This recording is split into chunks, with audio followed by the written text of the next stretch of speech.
I think so. Maybe the next question you've briefly touched upon it, but you're talking about specialities and how the understanding of the specialty matters. So now AHH has recently forayed into urology, renal sciences with AINU as a partner.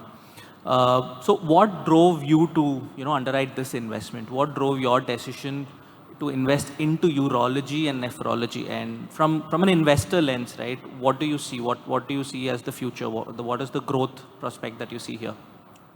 So, as I was saying, Sandeep, that I think by instinct, I look at the clinical environment first.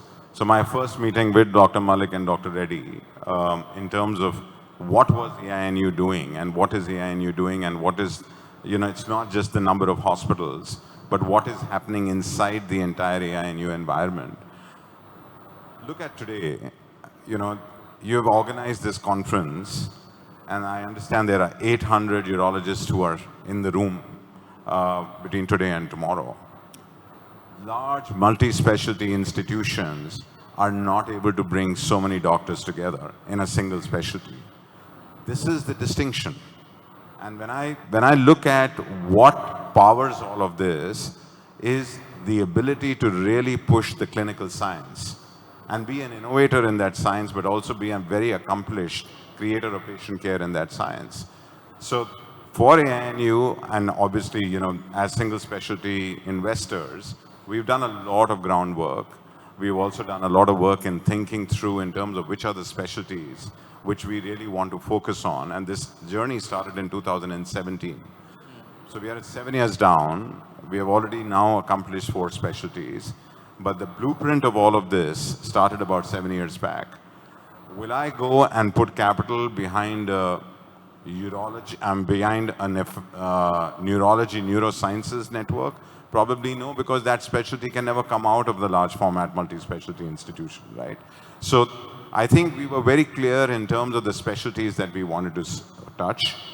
Uro-nephro has tremendous potential to grow fundamentally because, and if I remember my numbers right, the entire uro-nephro care market in the country is about 17 to 18,000 crores. Now this includes the pharmaceuticals and everything that go along with it. What the institutions have touched today, as I was explaining, is just about 30 or 40%. Right. So fundamentally, there is a big scope that is sitting behind this specialty as it gets more and more organized, and it is growing at about 10 to 12% per annum, which means that as a specialty, this will continue to grow very fast. Second, it is hugely underserved by technology. And today, when you start doing robotic work and you start doing high-end laparoscopic work and everything, you can see what some of our institutions are able to do, which some of the large multi-specialty institutions don't do in their environments, right? So I think that's the big distinction in this specialty. And last but not the least, I think by our ability to go and create better quality of patient results in terms of clinical results, that was really the guiding force. So when we spent our time diligencing AINU, these were some of the areas that we sort of backed, and I am glad that we are here. We are glad too, sir. Thank you.